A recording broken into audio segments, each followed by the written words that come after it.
बऱ्याचदा स्केलिंग ही प्रोसिजर पेशंटला ॲडवाईस केल्यानंतर पेशंटचा असा डाऊट असतो की स्केलिंगने दातांना हार्म होईल, डॅमेज होईल, आमचे दात घासल्या जातील किंवा दात लूज होतील. तर बऱ्याचदा माझं सांगणं असंच असतं की स्केलिंग ही फार एक तर पहिली ती ट्रीटमेंटच नाही आहे, ते फक्त दातांचं मेंटेनन्स आहे.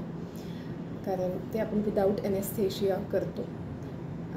फारच कन्झर्वेटिव्ह अशी प्रोसिजर आहे जे ब्रश केल्यानंतरही आपल्या दातांमधून किंवा तोंडामधून स्वच्छ होत नाही. जे तसंच मागे उरतं ते आपण स्केलिंगने साफ करतो. आणि हार्म याच्यासाठी होत नाही कारण जे अल्ट्रासोनिक स्केलर्स आपण वापरतो त्याचे टिप्स हे ब्लंट असतात. त्यामध्ये फक्त व्हायब्रेशन्स तेवढे असतात.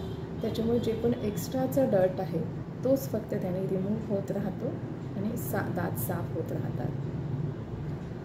आणि आम्हाला आमच्या ग्रॅज्युएशनमध्ये ॲक्च्युली एका योग्य पद्धतीने ट्रेन केलेलं असतं की ते स्केलर्स कसे वापरायचे आहेत. सो तुमच्या डेंटिस्टवर विश्वास ठेवा आणि ह्या प्रोसिजरकडे दुर्लक्ष करू नका. ही फार महत्त्वाची आणि तुमच्या 32ही दातांचं हेल्थ छान ठेवणारी अशी प्रोसिजर आहे. सो ट्रीटमेंट घेण्यापेक्षा नेहमीच मेंटेनन्स हे जास्त सोपं आणि सुंदर असतं.